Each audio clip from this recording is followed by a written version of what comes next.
तो बच्चों, तैयार हो तुम एक दिलचस्प शॉपिंग चैलेंज के लिए?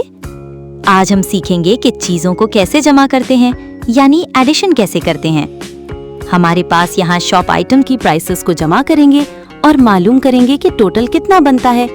जैसे कि आपके कार्ट में कुछ आइटम्स हैं जिनकी प्राइसेस हैं $1, फिर $1, फिर $2, फिर $2 प्लस $1। तो अब हम इन सब को जमा करते हैं। 1 + 1 हुए 2, + 2 हुए 4, + 2 हुए 6 और +1 हुए 7। तो टोटल प्राइस $7 है। देखा कितना आसान था जमा करना। इस तरह तुम कोई भी जमा कर सकते हो, बस एक एक करके नंबर्स को जोड़ते जाओ।